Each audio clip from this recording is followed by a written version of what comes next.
So I thought I'd take a quick video here. I'm building a winter cover for my Intex inflatable spa. I live in Canada, but we're in the Pacific Northwest, so we don't get super cold winters, but we certainly get our weeks of -5 to -10 Celsius below freezing. So far I've got the spa out there, and it's about 12 to 13 degrees, during the day and less than 10 at night, and I'm going through about 18 kilowatts a day. I have it on my I have it on a power meter, so I'll show you guys that later. So my goal right now is to try to cut that down. Obviously that's about $2.60 a day.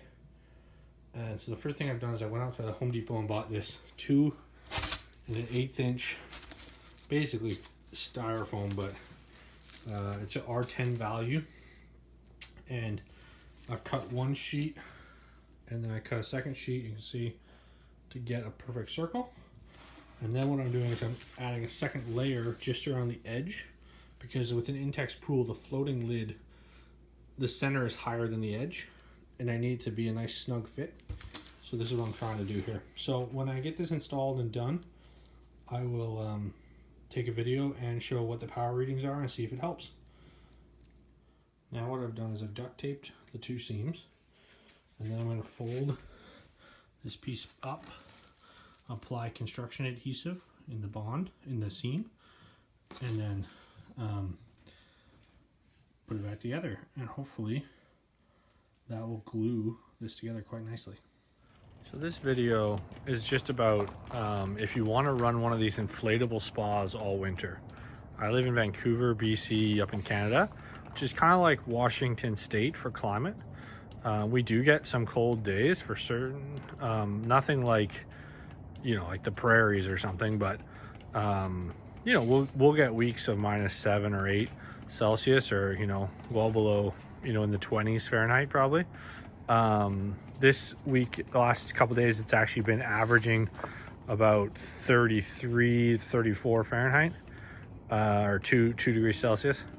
And with these modifications that I've made to the spa, it's only using 400 watts on average per hour to stay heated to 101, which seems like a lot, but if you've run one of these spas before, at temperatures at about 10 Celsius, which is like 50 Fahrenheit, which is when they recommend that you stop using it, without any extra insulation, it's going to run like almost 1,000 watts an hour to keep it heated. So this is a huge reduction, almost 60% is from what I've measured. In this video, I'm going to show you some measurements I've taken and what I've actually done. So you can see under this tarp, which I'm going to make look prettier as well, but basically this tarp is on top of 2 layers of foam insulation I got. Just doing this was about a 50% reduction in energy bills right from day one. It went from about 18 kilowatts a day down to about 10 kilowatts a day or less. And sometimes I was getting up to 20 kilowatts a day of use if I was going in the spa maybe 2 times a day. So I'll show you the energy. I have it all tracked with an energy monitor.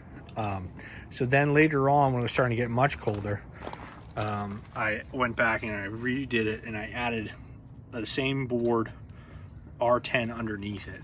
And that was another 20% reduction in energy, maybe 15%, not a huge change, but definitely significant. It's hard to know because I've done all this as it's gotten closer and closer to winter. It's now December, and so the temperature keeps falling every week. So even though I'm making big improvements, the energy isn't like going down. I think in the spring I'm going to find out that I saved a ton of money, because when it starts to get back up to 50 degrees, I think I'm going to find that it's using very little power. So it's a really easy modification. I'm going to show some videos of me making it and just some other things. So thanks for watching. And you definitely can run these inflatable spas right down to freezing.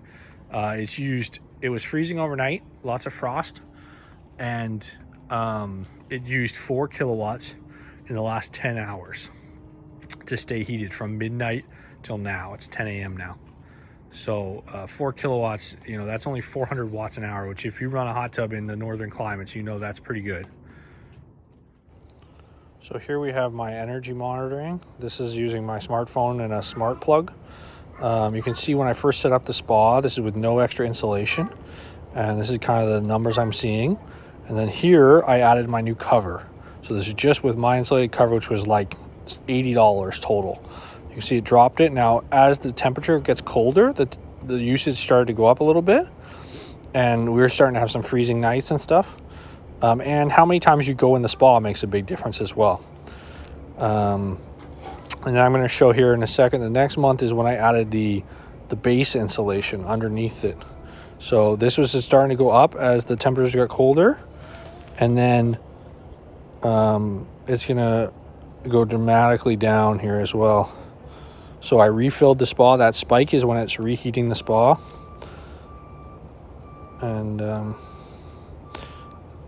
And then you can see after I put the base insulation in, it dropped a lot because this is with colder temperatures. This is with freezing temperatures and you know, and cold days generally.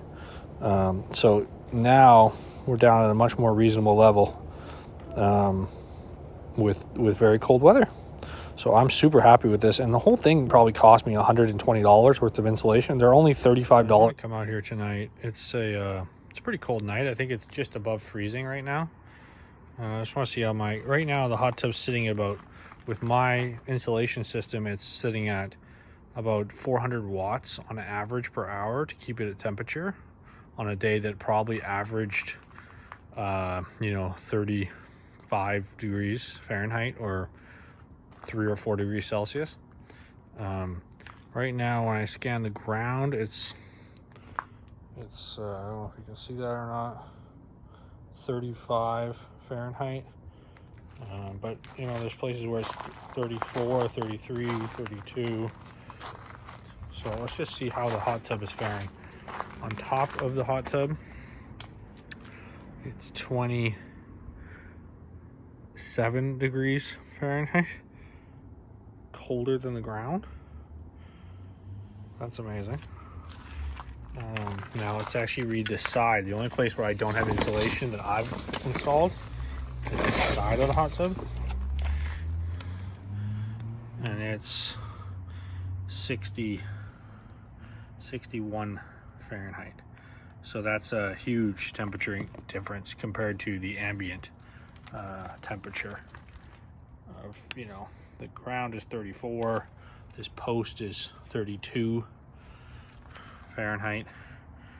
The hot tub, the only part I haven't insulated is 50, 60. But on top of the hot tub now, I've done the same test before I installed my insulation, and it would have been, the top would have been the hottest area. 20, 22, 21. It's actually well below freezing. Let's change it to Celsius. Minus. That's amazing. Doesn't even seem right. Maybe the tarp isn't measuring well. Let's take the tarp off to measure on this insulation.